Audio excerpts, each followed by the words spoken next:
Ini kita mulai. Nah, di sini kita pelajari Maaf dulu. Ibu izin. Ya, gimana, Anessa? Untuk QR kelas RB kayaknya bukan, kayaknya salah kirim deh Ibu. Oh iya, emang harusnya apa itu? Bentar. Soalnya itu screenshot semester 3 kayaknya. Oh iya, bentar ya. Saya salah masukkan. Bentar, sebentar.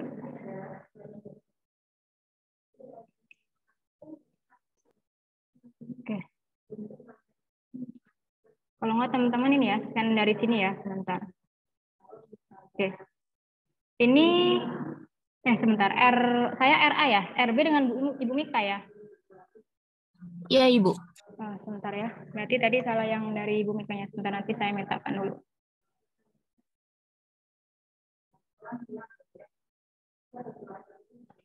Bentar.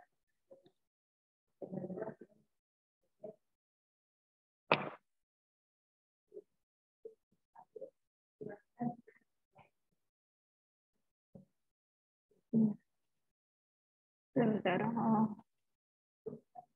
bisa saya kirim lagi.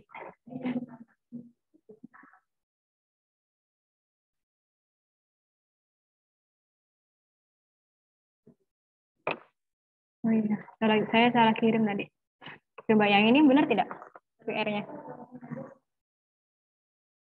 Silakan yang RB diakses ya itunya, QR code-nya. Oke. Oke. Saya lanjutkan lagi ya.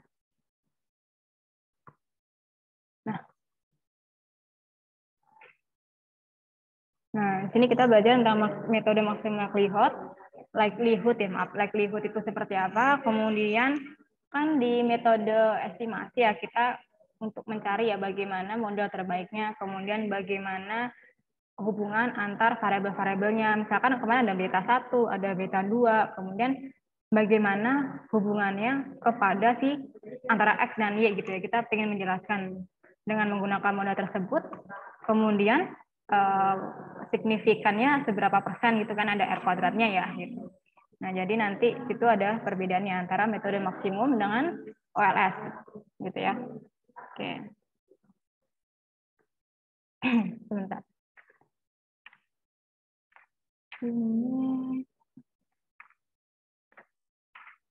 metode kuadrat terkecil ya kemarin ya, satunya lagi. Kalau di bahasa Inggris kan OLS ya. OLS. Jadi, nah metode maksimum likelihood dipopulerkan oleh Ronald Fisher antara tahun 19 dan 1992.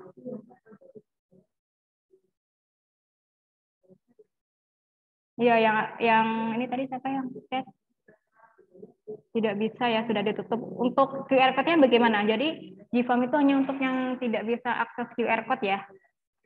Dan memang saya batasin hanya sampai 15 menit gitu. Oke. Tadi saya sebelum ke kamar mandi sudah admit, berarti kalau telat, telat ya ininya masuknya. Gitu. Oke, jadi tidak ada ini lagi. Oke. Metode maksimum likelihood adalah metode untuk mencari estimator regresi yang mempunyai kemungkinan probabilitas yang paling maksimum, maka disebut likelihood function. Kenapa tadi telat? Tadi masuknya jam berapa? Tadi saya izin ke kamar mandi sudah jam 1 lebih loh.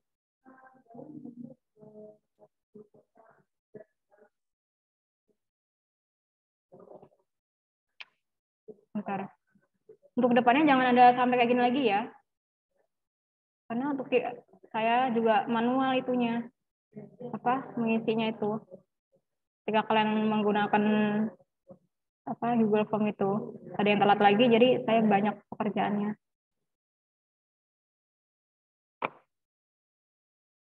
Bentar.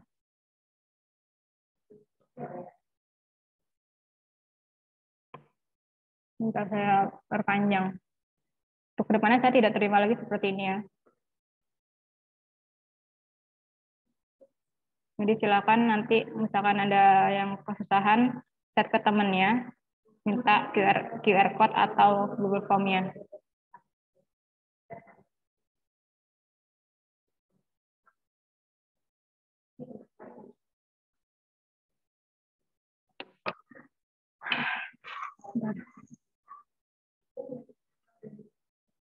Rendatnya masih lama di sini, jadi saya susah buka Google-nya.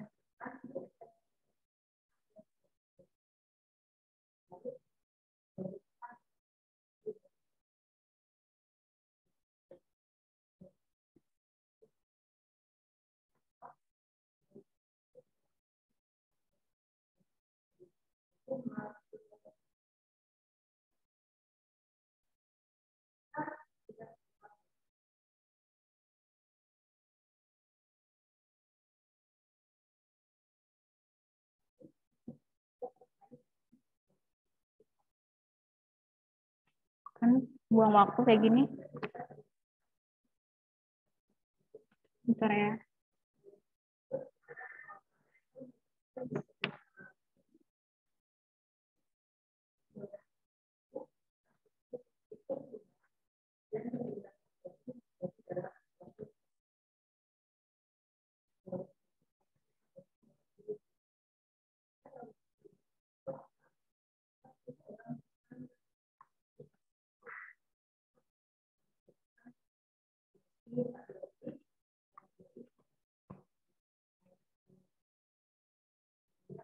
Silakan isi, saya beri waktu sampai 1.30. Jika tidak ada yang mengisi atau telat, saya tidak ada tanggung jawab lagi ya. Oke, baik, kita lanjutkan lagi.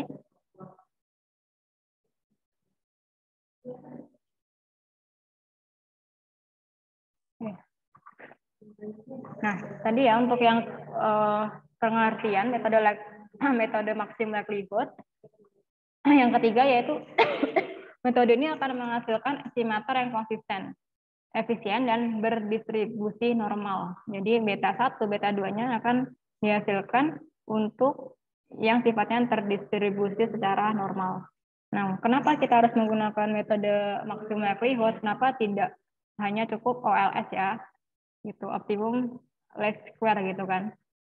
Nah, jika tujuan kita adalah untuk mengestimasi beta 1, estimasi kalau sudah bilangnya ada beta 1 topi ya, berarti itu estimasi. Nah, ini kan ada estimasi beta 1. Artinya pendekatan beta 1-nya, nilai pendekatannya ya gitu. Nah, kalau misalkan kita tujuannya hanya untuk mencari estimasi dari beta 1, beta 2 atau si kuadrat ini atau variansnya ya, metode LS pada bagian sebelumnya sudah cukup gitu. Kalau kita hanya ingin mencari nilainya gitu. Tetapi ingat kembali bahwa dalam analisis regresi tujuan kita tidak hanya mendapatkan beta 1 dan beta 2 gitu ya, beta 1 topi ya maaf. Ini artinya adalah nilai estimasi, estimator dari beta 1 dan beta 2 topi berarti estimator dari beta 2 gitu.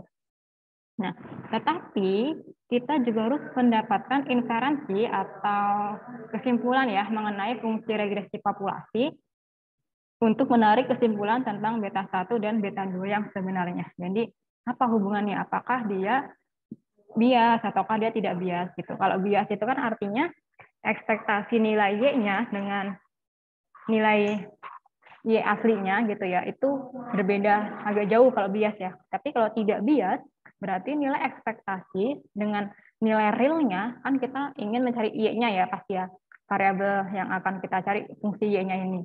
Nah, kalau ekspektasi nilai Y-nya dengan nilai Y realnya itu tidak beda jauh, berarti dia disebutnya tidak bias gitu. Sebagai contoh, kita ingin mengetahui seberapa dekat hubungan antara beta 1 dan beta 2 dengan pasangannya dalam populasi atau seberapa dekat si ini estimasinya, estimator dari varians dengan nilai estimator yang sebenarnya gitu. Oke.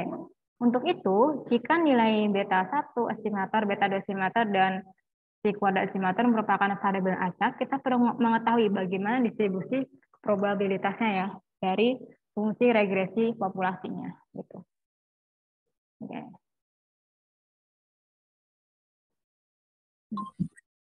Model regresi linear Gaussian standar atau klasik CLRM merupakan landasan dari sebagian teori besar teori ekonometrik gitu. Pertama, asumsinya adalah model regresi linear.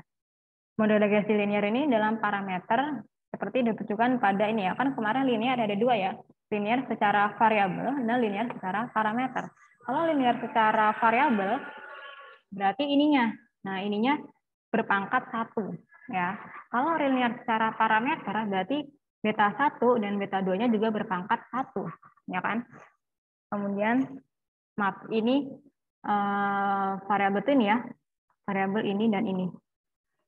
Nah, tapi biasanya ini pasti linear sih, karena kan kita pengennya mencari nilai y-nya saja kan, bukan nilai dari y kuadratnya atau akar dari y-nya gitu, pasti dia linear gitu. Nah, kalau misalkan yang disebut linear dalam variabel itu xi-nya atau variabel independennya atau variabel bebasnya itu berpangkat 1 gitu. Sudah dipastikan berarti dia linear. Tapi kalau secara linear dalam parameter, nilai beta 1, beta 2-nya itu berpangkat 1 gitu. Sedangkan di sini mu apa? Mu di sini adalah nilai ininya ya, apa namanya gangguannya atau nilai selisih antara nilai real dengan nilai ekspektasi. Kemarin kan kalau di metode OLS ini nilai realnya kan. Sedangkan ini nilai ekspektasi E dari Y-nya gitu, ekspektasi harapannya. Nah, sedangkan mu ini apa? Selisih antara real dengan ekspektasi, ya kan? Gitu.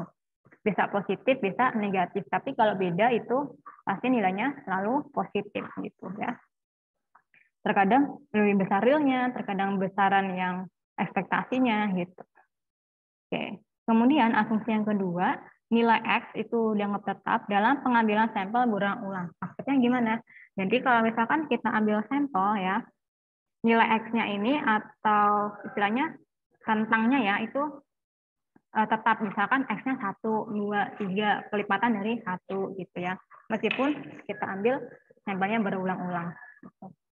Oke, nilai yang diambil oleh regresor X, jadi ini X disebut regresor ya. Nah, dianggap tetap dalam sampel berulang. Secara lebih teknis, X diasumsikan sebagai non-stokastik gitu. Jadi dia tidak acak gitu ya, non-stok tetap gitu. Artinya apa? Bahwa analisis regresi ini adalah analisis regresi yang bersyarat, yaitu bergantung pada nilai-nilai regresor X yang diberikan ya. Kan kemarin kalau misalkan kita ada di tabel pendapatan dengan konsumsi kan ya. Jadi ada kemarin ada tabel yang begini kan. Misalkan ketika pendapatan 60, konsumsinya berapa? Ketika 70, konsumsinya berapa? Kan ada ininya kan ya. Gitu. Nanti di bawah sini adalah konsumsi rata-rata di sini kan, rata-ratanya. Nah, oke di sini. Jadi nanti nilai dari konsumsinya ini bergantung dari nilai pendapatannya, gitu. Ya ada yang ketika pendapatan 60, konsumsinya 50, gitu.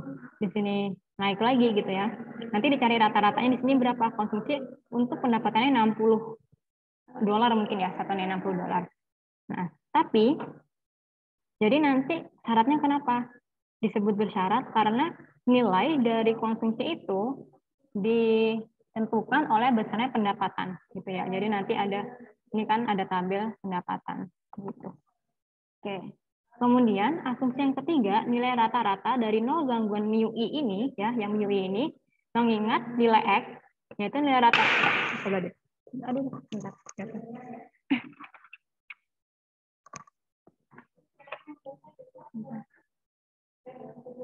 Nah, asumsi 3, nilai rata-rata 0 gangguannya.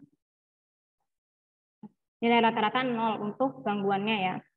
Kenapa? Karena nilai X atau nilai rata-rata atau yang diharapkan dari istilah acak gangguan itu adalah 0. Kenapa? Karena kita mengharapkan 0, mendekati 0 ya gitu. Karena kalau mu-nya 0, artinya tidak ada perbedaan antara nilai real dengan nilai ekspektasi gitu. Ya. Jadi kenapa diharapkan bahwa nilai dari ekspektasi mu-nya untuk xi tertentu itu adalah 0 untuk setiap x ya.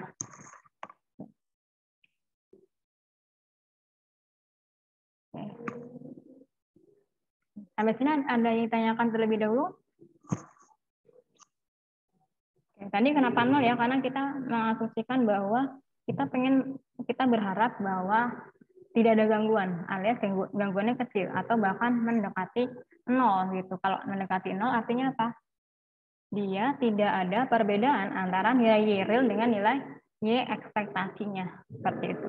Jadi model yang kita buat itu menyerupai keadaan realnya gitu. Tapi ini dalam regresi linear ya gitu. Jadi kita asumsikan bahwa penambahan X-nya itu penambahan sebesar X sebesar misalkan 2 gitu ya. Y-nya juga akan bertambah 2. Itu kalau linear gitu ya, sebanding. Nah, padahal sebenarnya di dalam kasus realnya itu konsumsi itu tidak hanya dipengaruhi oleh pendapatan kan. Nah, itu nanti kita belajar lebih lanjut di regresi linear yang majemuk ya. Gitu. Oke. Nah, kita lanjut lagi tentang maksimum likelihood.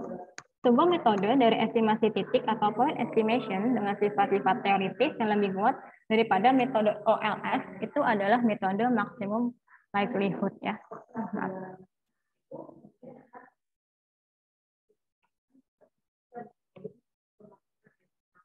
Ketika terganti hilang ya pointernya. Apabila kita asumsikan model 2 variabel ya yang ini. Nah, ini yang model umum untuk regresi linear yang 2 variabel. Maka YI terdistribusi secara normal dan secara independen di sini. Nah, dengan nilai variasinya ini ya. Varian. Sebagai hasilnya, sebuah fungsi identitas probabilitas bersama dari Y1, Y2, sampai Yn berdasarkan rata dan varians yang sebelumnya. Jadi di sini, ini kan kemarin sebenarnya kalau kita belajar tentang fungsi ekspektasi, nilai ekspektasi dari Y dengan syarat XI, maaf ini Y, ini sama dengan fungsi ini sendiri kan ya? Gitu. Jadi ini adalah fungsi Y1, Y2, sampai Yn dengan syarat ini beta 1, beta 2, dan variansnya sebesar sigma kuadrat. Begitu. Nah, namun demikian, dari sudut pandang independensi dari nilai-nilai Y, fungsi densitas probabilitas ini dapat dituliskan dalam fungsi densitas individual. Jadi kalau misalkan kita jabarkan lebih lanjut lagi kan jadi seperti ini ya. Ini. Dikali dengan Y2, beta 1, dan seterusnya. Sampai Y tertentu.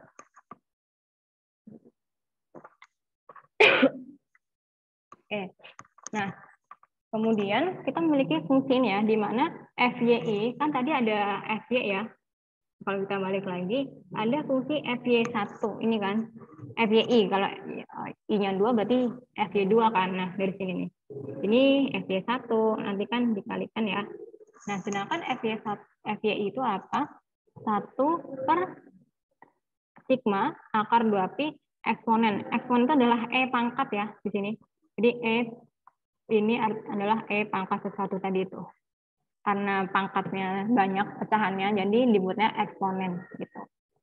Merupakan fungsi densitas dari sebuah variabel yang terdistribusi secara normal dengan varians dan rata yang telah ditentukan. Oke, jadi kalau kita substitusikan persamaan 2 ke persamaan 1, kalau setiap ada Y1 berarti ini kan diganti ya, ini jadi Y1. Kemudian kalau FY2 berarti dikali dengan, yang ini diganti dengan Y2 gitu. Ya, seperti ini. Nah, nanti ada N-nya. Ada berapa kali N-nya. Oke.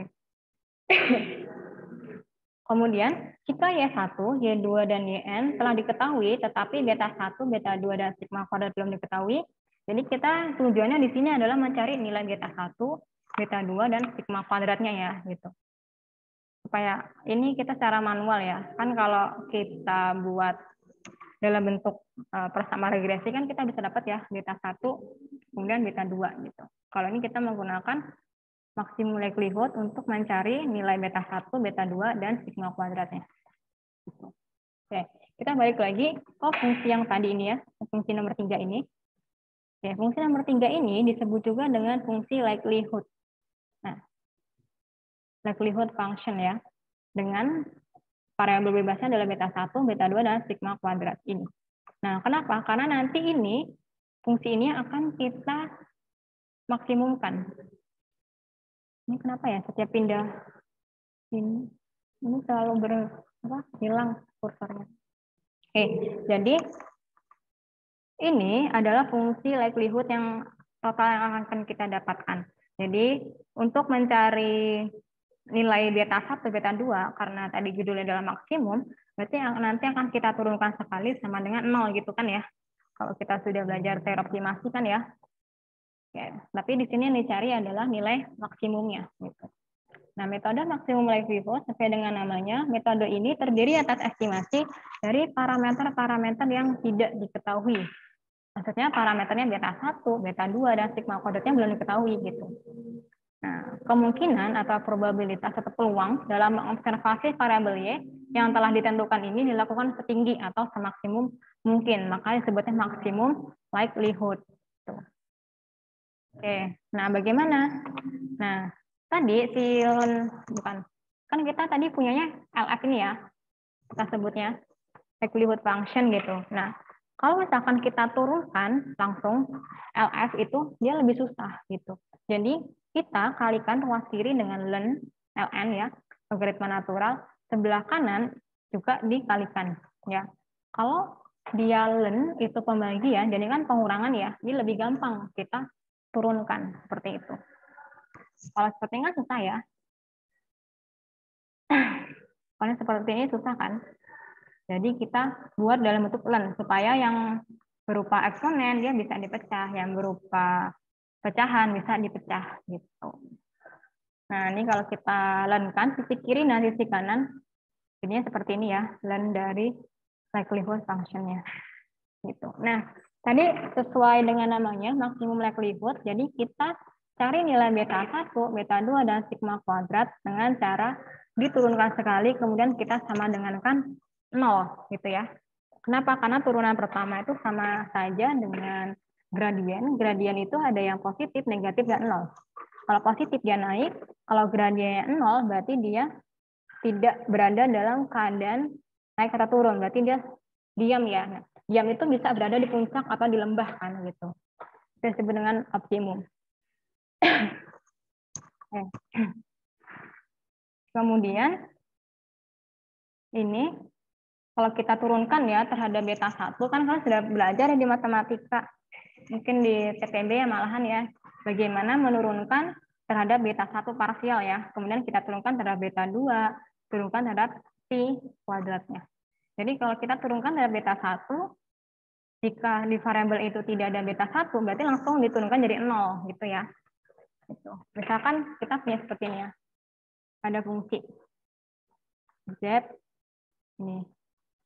Kemudian ada X kuadrat Y ditambah XY ditambah X kuadrat tambah Y. Nah, kalau kita turunkan, misalkan sebagian terhadap X. Ini ada X-nya, berarti 2XY. Ini ada X-nya, berarti sisa Y kan. Kemudian X kuadrat, jadi 2X. Nah, yang ini tidak ada X-nya, berarti 0. Gitu. Karena dianggapnya konstanta kan. Konstanta diturunkan itu nilainya adalah 0. Gitu. Oke, nah ini diturunkan ya. Fungsi likelihood terhadap masing-masing parameternya. Oke. Nah, kemudian dengan menetapkan persamaan ini sama dengan 0, ini melambangkan estimator dari maksimum likelihood. Jadi kita dapatkan ini. Oke, jadi konsepnya adalah memaksimumkan. Bagaimana cara memaksimumkannya? Yaitu diturunkan sekali, kita sama dengankan dengan 0 ya. Oke. Kalau kita sederhanakan persamaan 9 dan 10, kita akan dapatkan ini. Sigma YI ini ya. Ini sebenarnya dari dulu. Nah, kemudian sisi kiri dan sisi kanan, ini kita kalikan dengan XI. Sigma XI, maaf. Jadi kan ini kan YI dikalikan ini jadi dikalikan XI, ini dikalikan dengan sigma XI. Ini dikalikan dengan XI, jadi sigma XI kuadrat. Ya. Oke, next. Nah, kita gunakan estimator dari OLS yang ada di persamaan 11. Ya, persamaan 11 yang mana? Yang persamaan ini ya. Kan di sini kita mendapatkan si kuadrat kan sebenarnya. Iya, si ya, si kuadrat. Kita masukkan jadinya ini. Nah, ini adalah nilai varians, estimator varians dari ini ada topinya ya, gini. Kalau topi itu artinya estimator. Nah, nilainya apa? Nilainya ini. Sedangkan kalau kita belajar tentang estimator dari OLS, nilainya adalah ini. Bedanya di sini ya. Kalau estimator dari metode maximum likelihood, dia 1/n sigma UI kuadrat. Ya. Kalau di sini ada n-2-nya ya. Jadi satunya ini, kalau OLS, dia ini kuadratnya adalah n-2 sigma UI yang di kuadrat ya. Bedanya di sini. Nah, tapi apa kesamaannya dari mereka ini? Kalau misalkan kita, ini kalau kita ekspektasikan ya, kalau mencari nilai ekspektasinya kan ini ya, berarti ini sisi kiri kita kali dengan E, ini kita kalikan dengan E ya. Nah, nilai ekspektasinya adalah ini. Nah, artinya apa? Sebenarnya di sini dibagi dengan N ya. Mau ini, ekspektasi dari sigma kuadrat dari metode likelihood dengan OLS, ini ya, mereka punya kesamaan. Persamaannya apa? Ketika N ini diperbesar atau nilai sampelnya itu diperbesar, maka nilai dari si kuadratnya atau estimatornya akan konvergen menuju nilai nyata dari si kuadrat. Jadi nilai si ini tuh apa? Sesatu kalau bagi ini jadi 0 kan ya? Gitu. Artinya apa kalau mendekati 0? Ininya dia semakin tidak bias gitu. Artinya lebih bervariasi kan. Kalau variasinya itu besar, berarti nilai si apa ya? Nilai dari variabel dependen ya atau y-nya itu dia perbedaannya jauh dengan nilai rata-rataan gitu ya. Variansnya atau ragamnya gitu. Oke, tapi kalau misalkan semakin besar, dia nilai ini semakin mendekati 0 kan, nilai ini, nilai si kuadratnya. Ya. Sampai sini ada yang ditanyakan dulu? Oke, ada ya. Kalau ini ya, jadi ini ekspektasinya. Jadi kalau misalkan kita cari ya, N yang mendekati 0, berarti kan ini, maaf, N yang membesar, berarti ini akan menjadi 0 kan, suku yang ini. Mendekati 0. Nah, kalau ini mendekati 0 apa? Harga ekspektasi nilai dari estimator si kuadratnya itu akan mendekati nilai itu sendiri. Nah, nilai itu sendiri apa? Yaitu nilainya yang ini, kita balikan ke sini lagi gitu. Apa? Yaitu mendekati 0. Kalau mendekati 0 berarti apa? Dia sifatnya tidak bias ya. Gitu. Oke. Nah, sekarang kita mau masuk ke model 3 variabel notasi dan asumsi. Gitu. Ini kita masuk ke estimasi ya. Kalau tadi kan masuknya masih masalah regresi kan. Gitu. Jadi analisis regresi Majemuk itu ada 2, masalah estimasi dan masalah inferensi. Gitu. Oke. Nah, yang pertama untuk masalah estimasi ada beberapa model dan notasi serta asumsi yang dipakai ya. Gitu.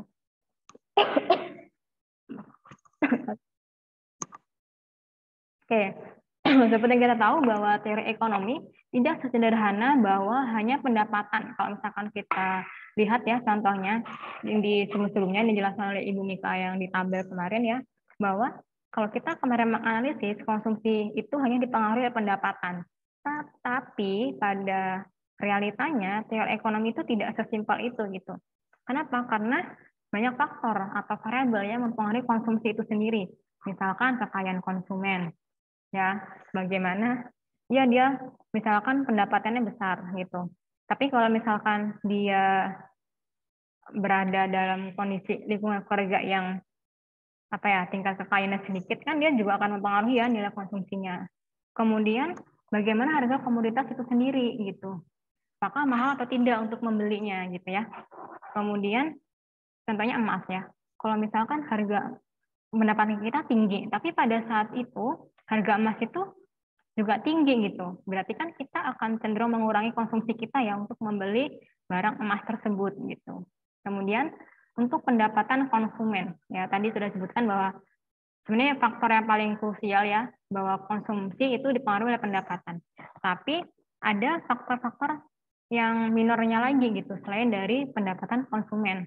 Ada status sosial, bagaimana dia berada di dalam lingkungan sosialnya ya, apakah misalkan sebagai artis, sebagai public figure, atau sebagai misalkan pedagang gitu. Nah, itu juga akan mempengaruhi bagaimana tingkat konsumsinya. Kemudian lain-lainnya lagi adalah bagaimana akses ya di daerah itu. Apakah nanti aksesnya itu mudah gitu kan, banyak ya yang berada di misalkan perkebunan sawit gitu ya. Secara ekonomi pendapatan mereka tuh tinggi gitu ya, karena kan mungkin sawitnya sedang naik-naiknya gitu ya. Kemarin banyak yang naik ya masalah sawit, bahkan sampai minyak goreng aja naik kan gitu. Tapi kalau misalkan akses untuk keluarnya atau akses bagaimana pendistribusian barang itu susah, dan itu akan mempengaruhi bagaimana tingkat konsumsi dari seseorang tersebut ya, meskipun dia pendapatannya besar gitu. Kemudian ada lagi, apalagi ada yang bisa menambahkan apa saja sih sebenarnya mempengaruhi dari tingkat konsumsi konsumen itu? Ada yang mau memberikan tanggapan selain yang saya sebutkan tadi, selain harga komoditas, pendapatan, status sosial, kemudian akses, apalagi? Ada yang ingin menjawab? Ayo kita diskusi ya. Selera, Bu. Ya, selera. Bagaimana selera itu? Contohnya mungkin kalau dari misal produk A itu lebih bagus gitu. Produk A sama produk B itu kan dia sama gitu sistemnya. Maksudnya menjual komoditas yang sama. Tapi komoditas A itu lebih bagus gitu dibandingkan komoditas B. Jadi sehingga itu mempengaruhi pembelian konsumen itu, Bu. Oke, berarti selera dan kualitas produk ya yang mempengaruhi tingkat konsumsi. Ada lagi? Bagus Doni tadi jawabannya. Coba ada yang di kolom chat. Tingkat bunga juga bisa, Bu. Gimana? Tingkat bunga juga bisa, Bu. Oh ya, tingkat bunga. Bagaimana itu penjelasannya? Ya kalau kita tahu kan kalau semisal kalau bunganya rendah gitu secara ekonomi kan berarti masyarakat itu lebih banyak untuk beli barang gitu, Bu. Sedangkan kalau misalkan kalau untuk bunganya tinggi ya mereka malah menabung di bank gitu, Bu. Jadi itu juga yang menyebabkan antara inflasi dan deflasi gitu, Bu.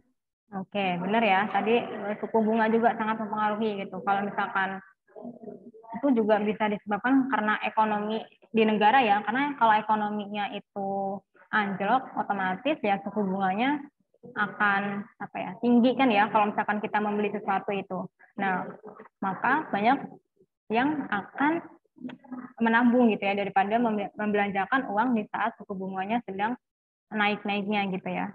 Mungkin kalau misalkan investasi atau beli suatu emas gitu ya, itu bisa lebih aman gitu. Ada lagi selain tadi dari Doni, selera, kualitas barang, kemudian suku bunga. Oke, Junpito, pengiklanan Bu. Bagaimana maksudnya Junpito? Oh ini Bu, biasanya kan barang-barang yang sering dilihat masyarakat kalau di tempat-tempat umum itu lebih sering dibeli Bu daripada yang nggak ada diberitahu bahwa ini barang ada. Oke, jadi itu ya apa pentingnya pengiklanan. Jadi memberitahu bahwa misalnya di suatu daerah belum terkenal nih barang ini, maka tingkat konsumsinya mungkin orang-orang dulu belum terlalu penting gitu ya membeli barang itu gitu. Jadi nilai tingkat konsumsinya itu ya sedang-sedang gitu. Tapi ketika ada iklan masuk, kemudian ada banyak yang menawarkan produk, oh ini keuntungannya ini gitu. Jadi mereka akan membeli gitu ya. Kayak membeli dan akan mempengaruhi bagaimana konsumsinya gitu. Itu sangat penting gitu ya. Kemudian juga bagaimana terus kebutuhan juga ya. Kalaupun iklannya bagus tapi masyarakat itu tidak butuh, itu akan juga mempengaruhi tingkat konsumsi. Oke, apa ini? Ini kok nggak ada? Apa event Bu? Ini nggak ada namanya, punya saya. Ini Sandi. Bagaimana Sandi? Maksudnya gimana? Baik, izin menjelaskan Ibu. Jadi event itu seperti kayak ada acara hari besar gitu. Misal kayak Lebaran ya, Idul Fitri, di mana permintaan masyarakat itu banyak gitu kan, dikarenakan berpuasa ya. Kemudian stok juga sedikit, maka terjadi namanya suatu inflasi gitu ya, di mana kebutuhan itu meningkat gitu. Jadi alasannya itu karena situasi gitu kan ya, karena ada event hari puasa, jadi maka komoditas itu akan tinggi lagi gitu. Cukup Bu, terima kasih. Oh iya, jadi ini ya, kalau misalkan ada event tertentu atau kejadian gitu ya, yang sebelumnya itu tidak ada, atau musiman ya jatuhnya ya, kejadian musiman atau misalkan kejadian yang tidak terduga, maka tingkat konsumsi terhadap barang tersebut akan juga naik gitu ya. Nah, oke. Kamu tadi siapa? Doni, Sandi, Junpito ya. Ada lagi yang memiliki ini pendapat? Oh ini Bu, yang mempengaruhi sebagian besar pendapat konsumsi dari konsumen itu. Ada?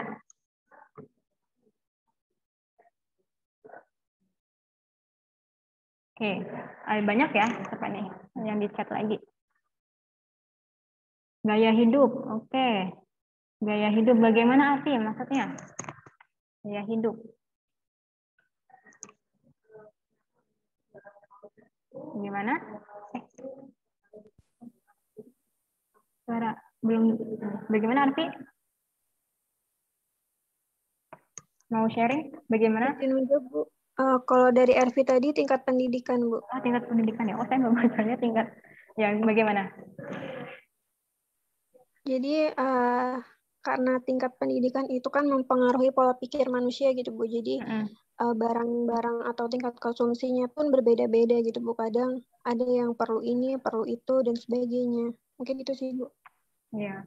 Jadi mungkin kalau misalkan orang yang maaf pendidikannya menengah ke bawah itu konsumsi terhadap barang tertentu juga akan berbeda ya dengan orang yang memiliki pendidikan yang sangat lebih tinggi gitu. Kenapa? Karena mereka merasa bahwa oh mereka memerlukan ini gitu di event-event yang sederhana saja gitu. Sedangkan untuk orang yang mungkin berpendidikan tinggi mereka memiliki kebutuhan misalkan tentang barang-barang gitu yang sedikit branded gitu ya. Jadi itu mempengaruhi bagaimana tingkat konsumsinya. Jadi kalau misalkan kita punya misalkan ya gaji 3 juta, di orang yang berpendidikan tinggi dengan berpendidikan yang sedang itu juga akan berbeda ya gitu. Oke, tingkat pendapatan dan kelas Bu. Bu Hendar. Maksudnya gimana tingkat pendapatan dan kelas? Bisa di masuk Bu. Iya, kalau dari saya itu menurut pendapat saya dari tingkat pendidikan dan tingkat pendapatan dan kelas Bu. Jadi kalau misalnya dari tingkat pendapatan kan kita suka lihat tuh kalau misalnya tingkat pendapatan yang terendah sekarang ini kan UMR-nya itu ada di Jogja ya Bu ya. Itu kan akan berpengaruh dari individu tersebut untuk hidup di luar kota Jogja gitu misalnya Bu. Jadi apa sih menurunkan apa ya daya beli masyarakat itu Bu di suatu kota lainnya gitu Bu. Terus untuk kelasnya ini kan kita tahu kalau misalnya ada kelas yang dibagi oleh masyarakat kita gitu Bu. Ada yang lower class, ada yang middle class dan juga upper class gitu Bu. Dan itu juga berpengaruh dari kekayaan konsumen itu sendiri Bu. Berarti di sini lebih ke daerah atau apa? Kalau pendapatan itu kalau saya belum kalau lebih ke itu apa? sih saya nganggap kelasnya itu di bagian variabel ya Bu, variabel yang ini mempengaruhi Bu. Kelas ya, jadi istilahnya rentang pendapatan ya? Tentang pendapatan dan juga mungkin salah satu penambahan dari tadi yang ada mungkin pembahasan pengeluaran Bu. Oke, di ini ya. Saya paham kalau misalkan UMR beda, otomatis meskipun kerjaan ini ya istilahnya kedudukannya sama nih, sama-sama manajer gitu, tapi dia itu satu UMR-nya atau kelasnya itu misalkan di daerah yang UMR-nya sedikit rendah gitu ya. ada manajer juga yang dia tinggal di daerah yang UMR-nya besar. Nah, itu juga akan mempengaruhi tingkat konsumsinya ya gitu. Nah, itu nanti berpengaruh terhadap gaya hidup. Gaya hidup mempengaruhi terhadap tingkat konsumsi gitu. Oke. Ada lagi apa nih? Ilham, dugaan masyarakat terhadap perubahan harga. Seperti harga BBM kemarin banyak orang mengantri isi BBM karena BBM akan naik. Jadi konsumsi masyarakat meningkat. Dugaan masyarakat terhadap perubahan harga. Jadi lebih ke ini ya maksudnya, antisipasi gitu ya. Panic market apa? Maksudnya itu panic market ya. Jadi seperti yang awal-awal pandemi itu ya. Jadi kebutuhan akan misalkan masker, kemudian hand sanitizer itu kan meningkat sekali ya gitu. Nah, itu juga bisa masuk ke event tadi ya, event karena ada kenaikan BBM, event karena ada misalkan banjir, event misalkan ada pandemi seperti kemarin ya. Oke, tapi tadi lebih diperjelas oleh Ilham ya. Ya kan Ilham ya. Oke, panic buying, oh ya, panic buying kok, market panic buying. Ya, Rafi. Ilham, ada lagi? Ada yang mau di-share? Oke. Nah, sebenarnya banyak ya variabelnya, tapi variabel yang mana yang paling besar pengaruhnya ya terhadap tingkat konsumsi gitu. Tadi saya tulis ya yang menjawab dan diskusi biar nanti saya tidak lupa. Tadi sudah saya.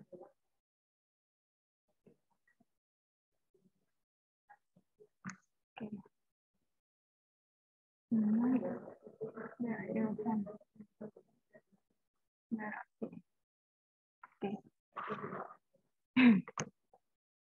Kalau misalkan sebenarnya ya, kalau kita buatkan masalah regresi majemuk itu tidak cukup hanya 3 variabel ya. Nah, tapi bisa kita jabarkan menjadi misalkan 5 atau lain sebagainya. Nah, nanti kan kalau di masalah ekonomi ada yang kita masukkan ke dalam mikro dan makro ya gitu. Kalau makro lebih luas cakupannya seperti suku bunga dan sebagainya gitu. Lebih finansial dari sebuah negara gitu. Kalau ekonomi kita lebih analisis bagaimana perilaku per individunya gitu ya atau konsumennya terhadap ekonomi-ekonomi yang peristiwa ekonomi ya misalkan pembelian, penawaran, kemudian bagaimana konsumsi dan lain sebagainya seperti itu. Nah, kemudian banyak variabel yang mempengaruhi konsumsi ya. Salah satunya tadi ada konsumen, kekayaan dan lain sebagainya. Sehingga ada penambahan variabel gitu. Nah, kan kalau kemarin ada beta 1 dan beta 2 ya. Oh, sebentar. Aduh, jatuh terus. Bentar ya.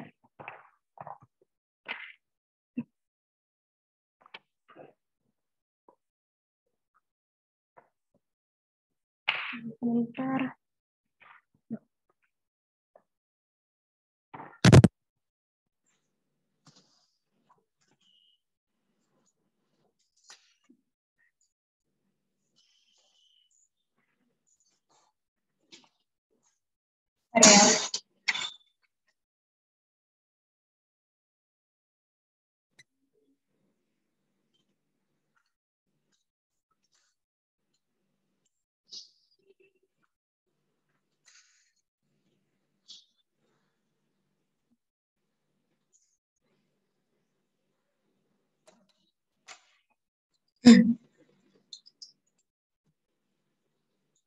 Nah, tapi kita perlu ada penambahan variabel ya. Dalam model regresi majemuk, variabel dependen atau regresan dari Y itu dipengaruhi oleh 2 atau lebih variabel penjelas yang kita sebut dengan variabel regresor. Kemudian FRP atau fungsi FRP 3 variabel ya. Probabilitasnya adalah YI. Jadi Y itu disebut juga FRP dari 3 variabel. Beta 1 ditambah beta 2 X2I ditambah beta 3 X3I. Jadi kalau misalkan kita andaikan X2 itu adalah pendapatan, X3 itu adalah misalkan harga komoditas. Nah, beta 2 itu berarti menjelaskan seberapa besar pengaruh pendapatan terhadap konsumsi. Sedangkan kalau beta 3 itu nilai bagaimana hubungan yang menyatakan ini ya, pengaruh X3 misalkan tadi status sosial terhadap konsumsi gitu. Jadi variabel itu memiliki nilai tersendiri. Sedangkan mu seperti tadi, mu itu adalah nilai selisih ya antara nilai real dengan nilai ekspektasi. Nah, kalau kita gambarkan yang di sebelah sini adalah fungsi ekspektasinya. Ini nilai realnya. Nah, di sini ada beberapa asumsi yang bisa kita gunakan dalam memenuhi nilai dari masalah regresi majemuk untuk masalah estimasi. Yang pertama yaitu model regresi linear atau linear pada parameter ya. Jadi di sini kita anggap bahwa betanya itu nilainya berpangkat 1. Nilai X yang tetap atau nilai X independen dari faktor kesalahan. Pada kasus ini berarti kita membutuhkan covariance 0 di antara mu i dan setiap variabel X ya. Jadi kalau kita cari hubungannya, kovariannya antara mu i dengan S2i atau mu i dengan S3 itu nilainya adalah 0 ya. Gitu. Kemudian nilai rata dari faktor gangguannya itu kita harapkan ekspektasinya adalah 0. Gitu. Jadi dia bersifat tidak bias. Gitu. Kemudian homoskedasitas atau variasinya konstan dari mu. Jadi varians itu varians dari mu i kita anggap sebagai si kuadratnya ya.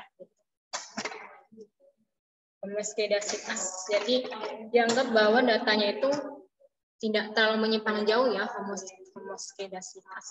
Kemudian tidak ada otokorelasi atau korelasi serial di antara faktor gangguan.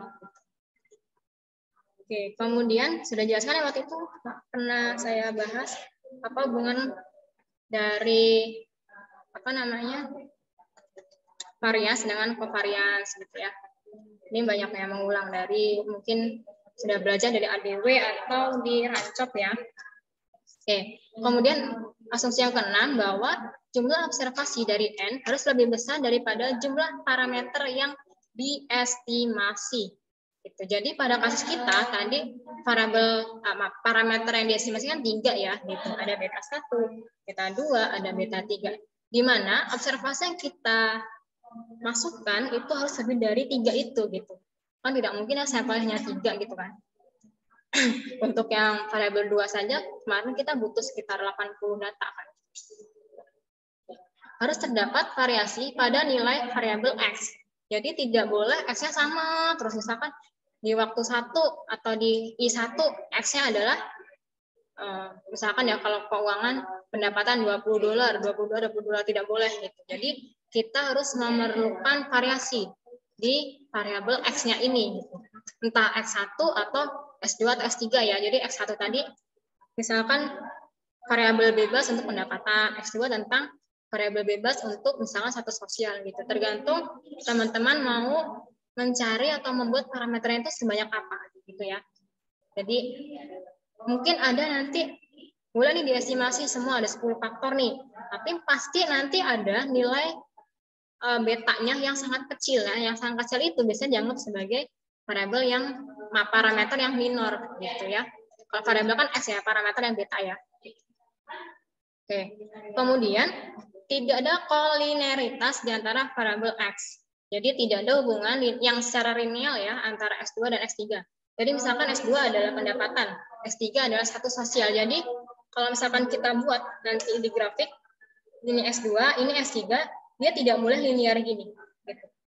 Jadi dia sifatnya adalah tidak ada kolinearitas. Ya, jadi dia harus independen antara X dengan X. Gitu. Nah tadi kan ada yang tadi menyebutkan bahwa tingkat pendidikan nanti mempengaruhi ke gaya hidup. Nah, itu kan bisa aja linear ya. Nah, itu harus tidak boleh dipisahkan menjadi X3 dan S4 gitu. Jadi dia harus menjadi satu variabel gitu ya. Karena di sini syaratnya harus tidak boleh ada kolinearitas di antara variabel X-nya. Kemudian tidak ada bias spesifikasi ya. Maksudnya apa? Jadi kita mengharapkan bahwa nilainya ini kan tidak bias ya, tidak ada bias spesifikasi. Jadi model telah terspesifikasi secara benar. Gitu. Kemudian, nah, di sini interpretasi dari persamaan regresi majemuk ya. Tadi FRP ya, fungsi regresi populasi ya. FRP dari 3 variabelnya adalah ini, ya, atau disebutnya juga apa ya, fungsi persamaan itu boleh. Persamaan regresi populasi atau kita FRP ya. Kalau di Inggris kan dia PRF ya, di beberapa buku itu. Population Regression Function gitu. Nah, persamaan di atas menggambarkan rata, kondisional atau nilai ekspektasi kondisional dari Y, dari ini, ya, dari Y terhadap nilai tertentu atau yang tepat dari X2 dan X3. Jadi sini. Dari pengaruh ini dan pengaruh ini. Nah, kalau ini apa kemarin? Ini kan nilai pendapatan saat S2 dan S3-nya 0 kan? Berapa gitu? Ketika tidak ada pengaruh dari manapun, dia berapa sih sebenarnya nilai Y-nya gitu? Itu adalah variabel beta 1 gitu ya. Jadi kalau misalkan dibuat linearitas, misalkan di sini. Nah, nilai di sini ya ini adalah beta 1. Kenapa? Karena untuk semua variabel X-nya 0, dia masih ada beta 1 kan? Jadi kalau semua X-nya 0, ini sama dengan ini ya.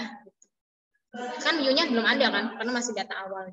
Berarti Y sama dengan Y1 sama dengan beta 1. Gitu. Kalau untuk data yang awal. Ya.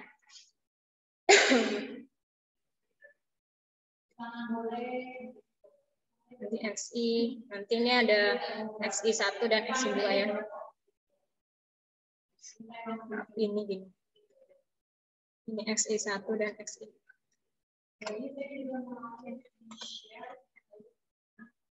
Nah, kita bahas apa sih makna dari koefisien regresi parsial ya. Atau kita sebut ini parameter. Koefisien beta 2 dan beta 3 dikenal dengan koefisien regresi parsial atau koefisien kemiringan parsial ya, atau apa namanya kalau di grafik itu gradien ya gitu. Jadi kalau misalkan kita lihat saja ya, saya di sini ada gradiennya. Nah, semakin dia tinggi gitu, semakin dia tinggi grafik ini, yang ini. Nah, gradien itu kan kalau misalkan kita dalam trigonometri tangan ya, tangan itu depan per samping. Depannya apa? Yaitu nilai ini kan. Nah, misalkan kita ambil 2 titik nih di sini dan di sini. Nah, otomatis ini kan, ini delta Y-nya, ini delta X-nya. Artinya apa? Kalau nilai kemiringan yang besar, dia perubahan si X-nya kecil, tapi perubahan dari tingkat konsumsinya itu besar. Jadi kalau misalkan kita andaikan ini pendapatan, ini adalah konsumsi ya. Jadi kalau kemiringan yang besar, artinya apa? Dia pendapatannya berubah sedikit, tapi konsumsinya besar. Kembalikannya dengan ini, misal kita ambil ya di sini sama di sini. Jadi kalau kemiringannya sama, dia sama juga ya, gitu. Nah ini, artinya apa? Dia pendapatannya berubah besar, tapi ininya sedikit kan? Karena kecil dibagi besar kan mendekati 0 ya, gitu. Itu. Jadi beta 1 dan beta 2 disebut sebagai koefisien kemiringan parsial. Kalau beta 2 berarti nanti kemiringan perubahan pendapatan terhadap konsumsi. Kalau beta 3 misalkan perubahan status sosial terhadap konsumsi seperti itu. Ya, jadi perubahan S terhadap perubahan Y gitu. Kebalik. Perubahan Y karena perubahan X ya, karena depan ke samping. Kemudian apa? Beta 2 mengukur perubahan rata nilai Y, ya ekspektasi Y untuk setiap perubahan S2. Ya kan tadi kalau S2 berubah, dia Y-nya akan berubah. Nah, itu dihitung dari besar kecilnya dari nilai beta 2. Gitu ya. Kemudian beta 3 apa? Mengukur perubahan nilai rata dari Y atau ekspektasi dari Y untuk setiap perubahan X3. Sebesar satu satuan dengan mensyaratkan nilai dari X3 adalah konstan. Maksudnya gini ya. Jadi kalau misalkan ini kan sampai sini ya, pasti kemiringannya sama kan, alias konstan gitu. Jadi mau teman-teman cari kemiringan dengan 2 titik ini atau 2 titik ini dengan 2 titik ini, pasti kemiringannya sama ya, asalkan jangan seperti ini ya, gini. Nah, ini pasti kalau kita ambil 2 titik di sini dengan 2 titik sini dengan sini itu akan beda. Ya, jadi cari yang kemiringan sama, dia akan nilai betanya akan sama, gitu ya. Jadi beta 2 dan beta 2 itu mengukur perubahan dari E karena perubahan X-nya ini. Gitu. Dengan saja tangan ya, tangan kan depan itu kan Y ya, perubahan Y terhadap perubahan X. Nah, kemudian kita perlu mencari estimatornya, berapa sih sebenarnya atau pendekatannya gitu. Nah, kalau kita menggunakan masalah estimasi di regresi majemuk, kita gunakan 2 ya, ada OLS dan ML ya. OLS itu optimum least square ya. Kalau ML ini adalah maksimum likelihood. Jadi mereka kita pecah-pecah. Jadi pertama kita cari dulu estimator dari OLS-nya, dan nanti kita akan mencari berapa nilai estimator dari maksimum likelihood. Oke. Nah, berikut adalah FRS yang berhubungan dengan FRP. Kalau ada topi-topinya ini adalah FRS semuanya ya. Gitu. Kalau tidak ada topi-topinya berarti dia FRP ya. Oke. Kalau OLS apa? Kita pilih nilai parameter yang tidak diketahui, misalkan mu-nya, dan kemudian kita cari berapa nilai residual paling minimum gitu ya. Jadi bedanya kalau OLS kita meminimumkan sekali nilai mu-nya supaya apa? Supaya dia tidak ada perbedaan yang besar antara nilai ekspektasi dengan nilai realnya. Jadi kita minimumkan si residualnya atau kita minimumkan gangguannya seperti itu ya. Oke. Jadi kalau misalkan kalau kita balik ya, ini mu itu apa berarti? Ini kan ini. Nah. Oke, kalau kita kuadratkan apa? Ya berarti ini di kuadrat, ini menjadi kuadrat kan, dikurung di kuadrat. Terus kita ini kan tambahkan sigma di luarnya. Ya.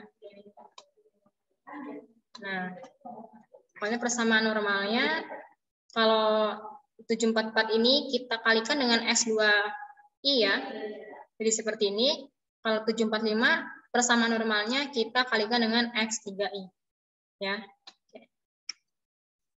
Nah, dari persamaan 743 yang ini kita dapatkan beta satunya ini ya, estimator beta satunya.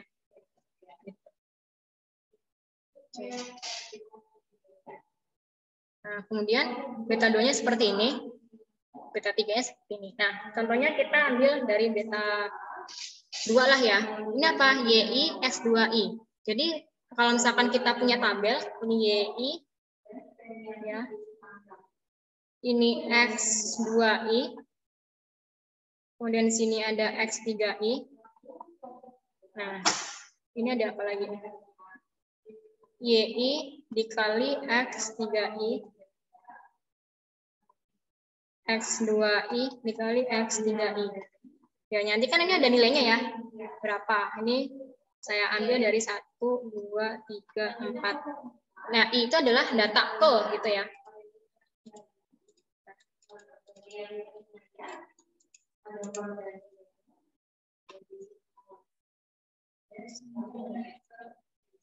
Nah, kemudian S2I apa? Berarti faktor dari si variabel ya. Variabelnya apa? Dari 1 sampai ini.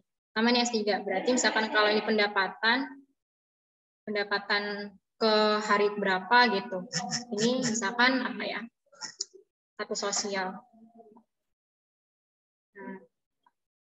Nah, tapi ini kan kemungkinan besar dia akan konstan di waktu yang agak lama ya kalau satu sosial gitu. Jadi ini pasti pengaruhnya sedikit gitu ya, tapi tidak kalau ini dimisalkan saja. Oke, kalau ini apa? Nilai Y ini dikali dengan S3I ini. Dapatnya di sini. Ya.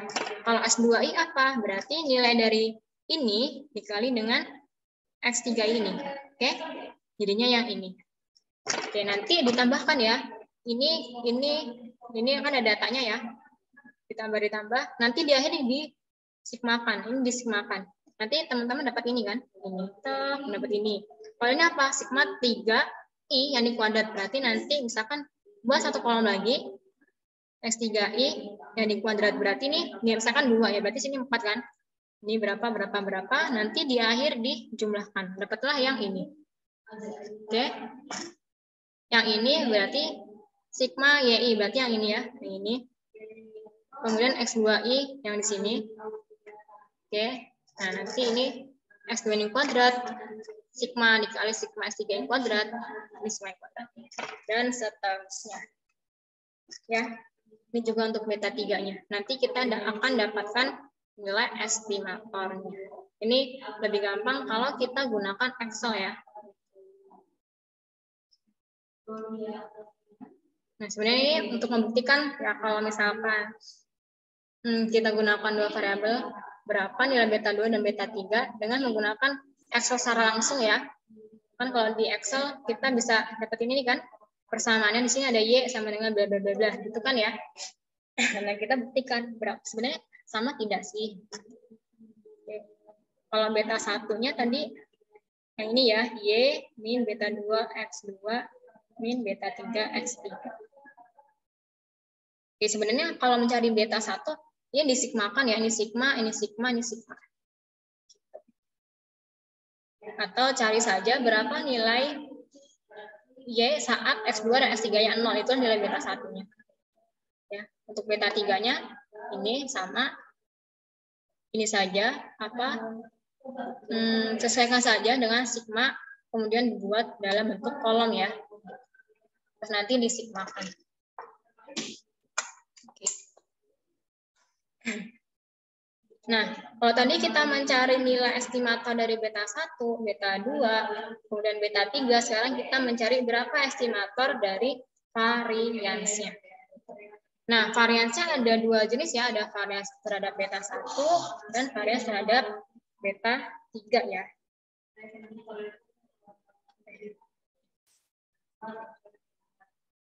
Nah, seperti dalam kasus dua variabel, kita memerlukan kesalahan standar untuk dua tujuan utama. Pertama, untuk menetapkan interval kepercayaan dan untuk menguji hipotesis statistik ya. Oke, rumus yang relevan seperti ini, variansnya ya. Kemudian terus ada ekuivalen langsung ke sini ya, varians dari beta 2.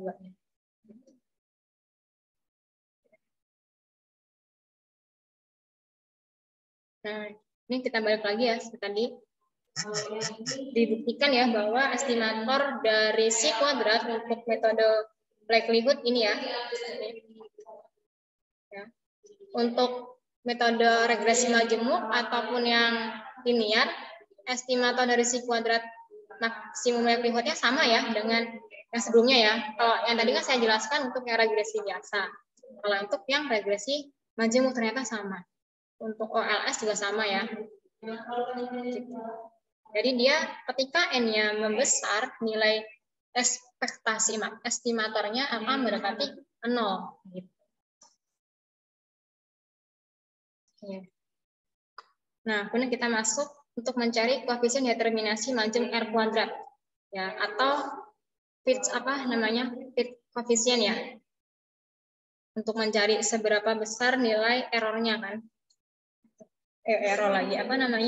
kepercayaan, masalah kepercayaan.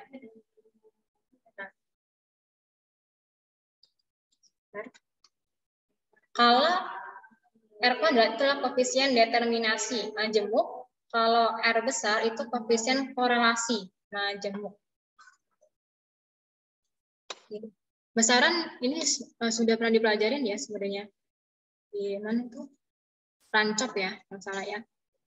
Nah, besaran memberikan informasi tentang proporsi atau persentase dari total variasi dependen Y yang dapat dijelaskan oleh variabel X dikenal sebagai koefisien determinasi berganda dan dilambangkan dengan kuadrat ya. Jadi R kuadrat ini mirip dengan R kecil kuadrat ya. Jadi bagaimana dia menggambarkan kejelasan hubungan ya antara nilai X dengan nilai Y gitu ya. Bukan kejelasan hubungan yang gimana-gimana ya, maksudnya ya antar variabel itu bagaimana hubungannya, apakah dia itu linear ataupun Tidak gitu. Semakin besar R kuadratnya, artinya dia semakin linear.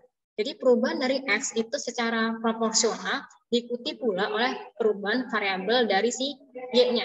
Yaitu kalau R kuadratnya mendekati nilai 1. Jadi di sini ada irisannya ya. Kalau kita buat ini, berarti R kuadratnya adalah 0. Nah, semakin ke sini, dia mendekati 1. Semakin ke sini semakin besar hubungannya, irisannya. Nah, ini gambarannya ya. Nah, ini. Kalau 1 berarti dia gabung gini. Kalau ini R kuadratnya nilainya 1.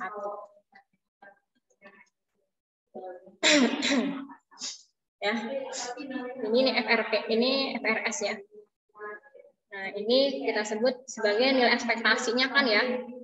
E dari Y dengan syarat X 2I dan X 3I ya. Kalau yang biasa kan dengan E, ini kalau yang biasa E dengan Y ekspektasi ini X. Nah, ini X 2I, X 3I berarti. Jadi nilai ekspektasinya, ini nilai realnya. Jadi, nah ini adalah UI, adalah selisih antara nilai real dengan nilai ekspektasinya. Nah, kita misalkan kita ganti ya dengan mengubah huruf kecil sebagai simbol deviasi dari nilai rata, persamaan 751 akan berbentuk seperti ini ya. Kita ambil jadi nilai huruf kecil. Oke, dengan menguadratkan kedua sisinya dan menjumlahkan semua nilai sampel, kita dapatkan ini. Oke, tadi sebentar ya. Dengan ini ya, kita kali dengan YI. Ya, ini kita kali dengan YI jadi Y kuadrat. YI, UI, 2, YI, UI. Sebentar ya. Dengan menguadratkan kedua sisinya dan menjumlahkan semua nilai sampel, kita dapatkan mengkuadratkan kedua sisinya. Dikuadratkan dulu ya. Ini jadinya ini. Dikuadratkan jadi ini dan menambah dan menjumlahkan semua nilai sampel. Ini YI ini.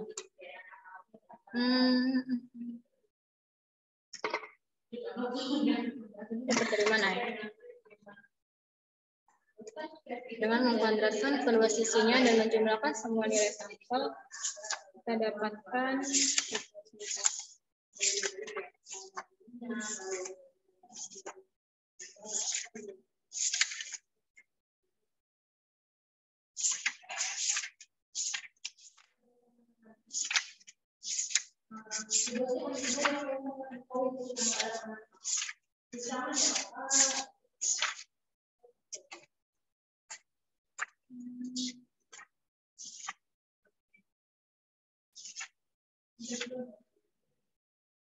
dengan kedua sisinya dan menjumlahkan pada semua nilai sampel, kita dapatkan. Oke, tadi dikuadratkan ditambah 2 YI UI. Jadi ini nilai menjumlahkan semua nilai sampel. Nah, ini jumlah nilai sampelnya ya. Nah, jadi sisanya dengan ini. Kenapa yang ini dianggap 0? Ada yang bisa menjawab? Kenapa 2 YI UI itu dianggap 0 ya? Karena tadi itu kita anggapannya kan ya 0 ya, maksudnya nilai mu-nya kan punya 0. Kalau dikalikan dengan sesuatu, dia akan bernilai 0 kan di sini. Yang ininya. Nah, kita anggap bahwa ESS ini adalah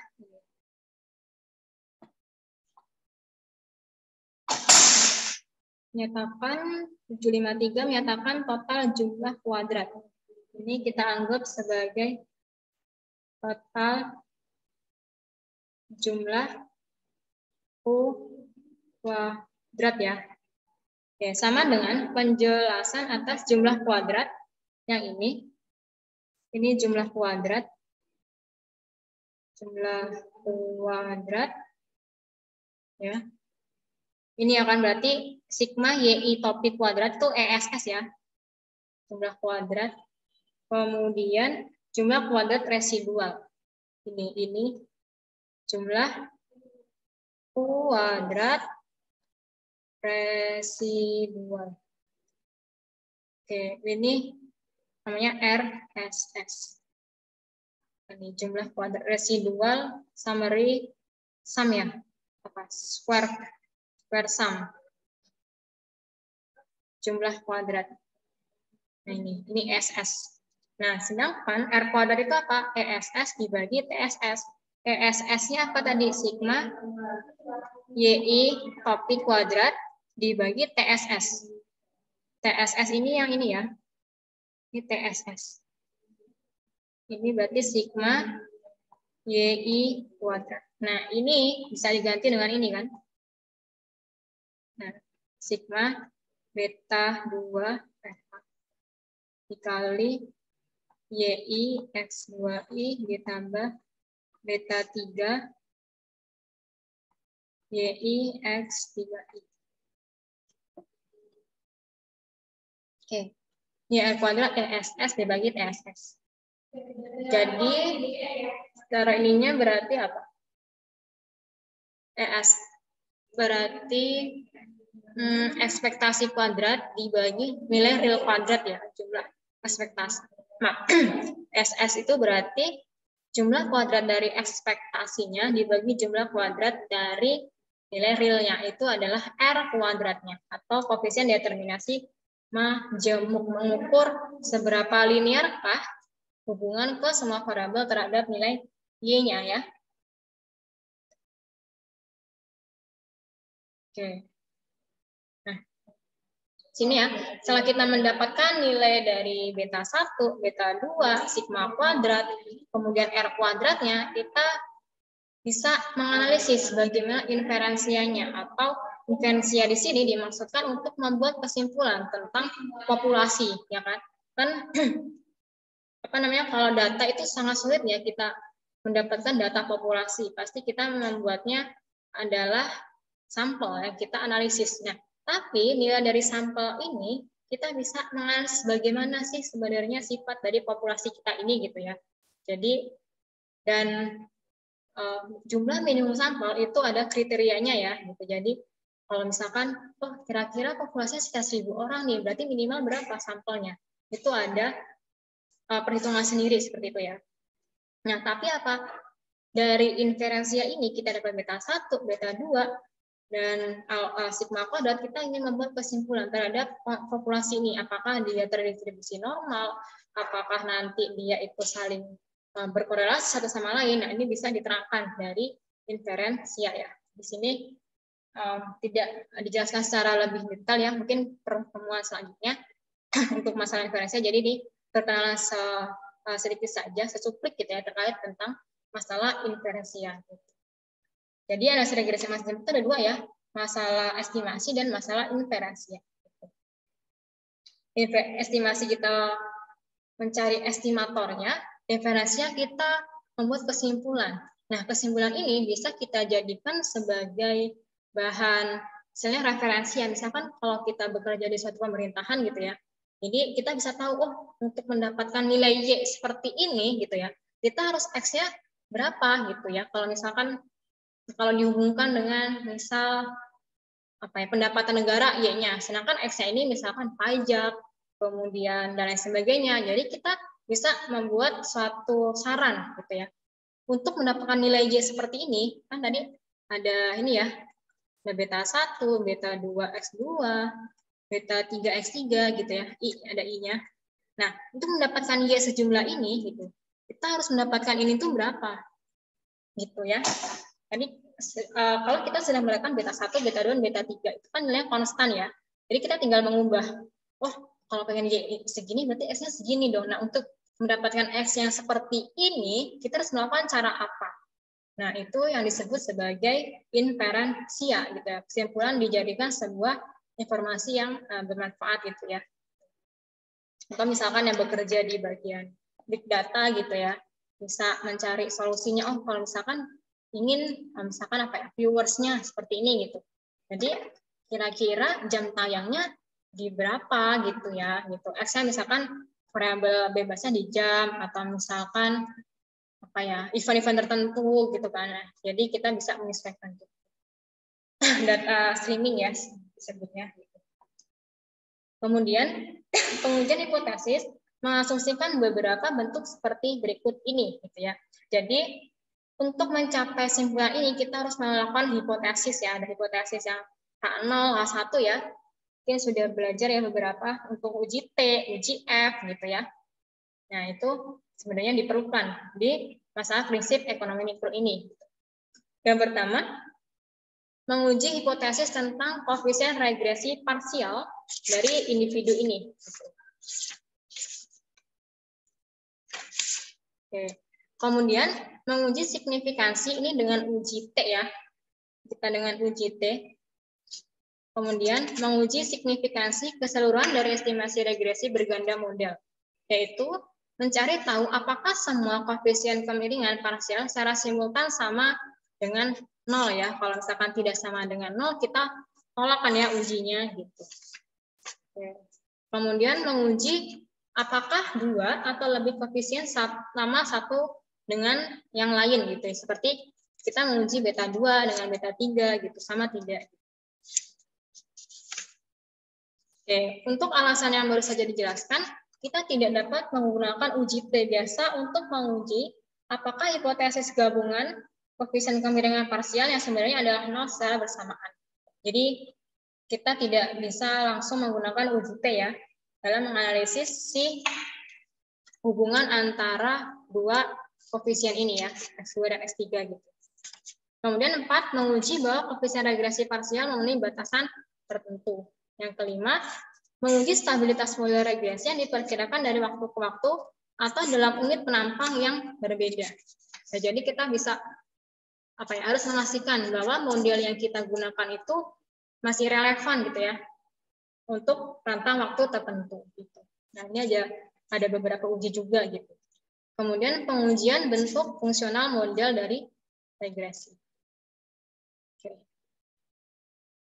Oke, sekian mata kuliah prinsip ekonomi mikro kali ini. Mungkin ada yang ditanyakan terlebih dahulu dari teman-teman. Ada? Oke. Jadi intinya kita ingin ya mencari nilai estimatornya ya, bagaimana hubungannya. Kemudian kalau linearitas, tadi kita belajarnya ada OLS dan maksimum likelihood ya gitu ya. Nah, kalau untuk linearitas kan hanya satu variabel X ya, beta 1 ditambah beta 2X. Nah, tetapi karena permasalahan ekonomi itu tidak sesederhana itu, jadi kita harus menambahkan beberapa variabelnya gitu ya. Nah, jadi kita gunakanlah yang majemuk gitu. Di majemuk juga ada beberapa metode lagi ya, tetap ada OLS, tetap ada maksimum likelihood. Nah, cirinya kalau OLS kita meminimumkan mu-nya. Kenapa? Supaya dia itu tidak bias. Nah, kenapa tidak bias? Karena kita menginginkan bahwa nilai ekspektasi dengan nilai realnya itu tidak ada perbedaan alias 0 gitu ya. Jadi variasinya itu ekspektasinya nilainya 0. Oke, kalau misalkan untuk metode maksimum likelihood berarti kita turunkan fungsinya, fungsi dari linear maksimum likelihood-nya kita learn-kan biar lebih gampang, kemudian kita turunkan sekali supaya apa? Supaya kita mendapatkan nilai turunan yang kita sama dengankan dengan 0 gitu. Nah, ketika kita sudah sama dengankan dengan 0, kita akan mendapatkan nilai beta 1, beta 2 mungkin ya kalau untuk masalah regresi yang majemuk. Kemudian nilai R kuadrat. Nilai kuadrat itu mencari koefisien determinasi majemuk ya, bagaimana hubungannya antara variabel X dengan variabel Y-nya, apakah linear atau tidak gitu ya. Kalau misalkan dia tidak linear, berarti nilai R kuadratnya mendekati nilai 0. Gitu. Atau bahkan tidak linear sama sekali, berarti R kuadratnya nilainya 0. Ya. Jadi kalau bagaimana kalau misalkan modelnya tidak linear, berarti kita gunakan model lain. Bisa kita gunakan logaritmik, kita gunakan model persamaan kuadrat, persamaan kubik, atau bisa trigonometri gitu ya. Jadi cari nanti R kuadratnya yang paling bagus gitu untuk memodelkan persamaan ini. Jadi nanti teman-teman bisa sebenarnya ini ya, kalau bebas sih kita pengen mendapatkan apa gitu ya di dalam ini. Kalau misalkan kita linearkan dia tidak kodenya tidak mendekati 1, berarti kita ganti saja. Oh, yang ini XI, ini jadi ln XI, ini boleh. Jadi YI, jadi nanti yang kita plotkan adalah ln XI terhadap YI. Nah, gitu. Tapi nanti ketika kita tidak bisa ya ln XI. Oh, nggak bisa. Berarti nanti sini ya harus ln juga ya. Karena Y itu kan misalkan Y sama dengan 2S kuadrat, berarti ln ini juga harus kita kiri kita lenkan, kanan juga harus kita lenkan. Jadi tergantung ke bentuk datanya juga ya, karena tidak semua data itu bentuknya linear. Tapi yang kita pelajari sekarang yaitu analisis regresi yang linear, baik yang non majemuk ataupun yang majemuk. Oke. Ada pertanyaan sampai sini? Ada?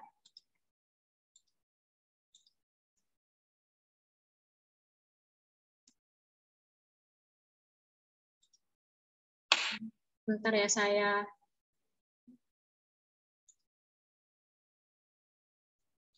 periksa dulu ya hadirnya.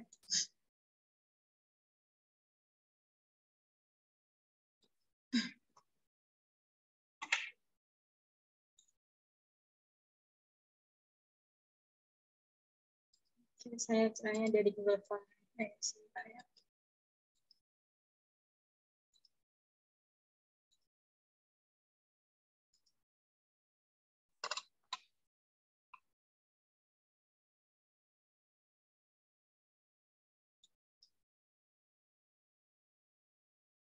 Oke.